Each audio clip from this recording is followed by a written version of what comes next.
U.S.-China tensions around Hong Kong, along with a long weekend, sidelined the bulls in the Friday trade. In the outside equities, we saw them on both sides of unchanged, but trying to put a little bit of gain here to round out the week. Overall, though, Secretary of State Mike Pompeo making comments at the Midday that he was discontented with China's increased security policy against Hong Kong coming out on Thursday. With that, he also said there could be the possibility of more sanctions against China. That put traders at uneasy about the Phase 1 trade deal and about its future fate. Now, China still says they will live up to the obligations placed under the Phase 1 trade deal.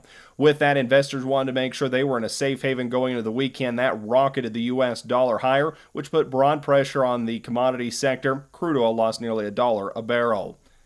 In the grain trade, it was a mixed to sluggish trade all day, but grains will end mostly in the red. Now, as you take a look at the trade as an entire weekly picture, really it was sideways to undirectional overall.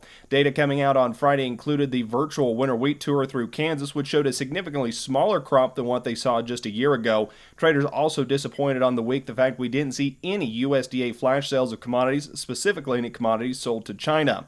On the week, December new crop corn futures will stay about the same. They'll be up a penny or 0.25%. We'll see November new crop soybeans unchanged on the week, so almost as flat from where they started at Monday. July Chicago wheat will end up about 10 cents, seeing the biggest gains on the week, or about 2 cents. With spread action against the Kansas City wheat futures, July Kansas City wheat will actually end the week down 6 cents, or about 1.3%.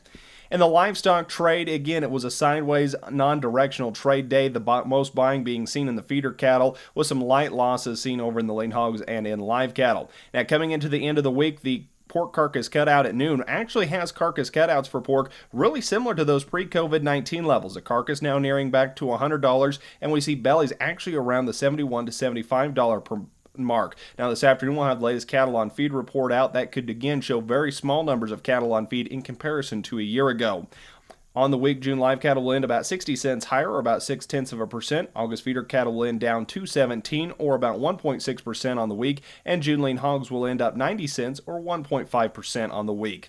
That is a check here of your closing commodities on this Friday, May the 22nd. I'm Clay Patton. Have a great weekend, and remember the reason for the Memorial Holiday. We honor and thank all those who gave their life in defense of our great country. Talk to you next Tuesday.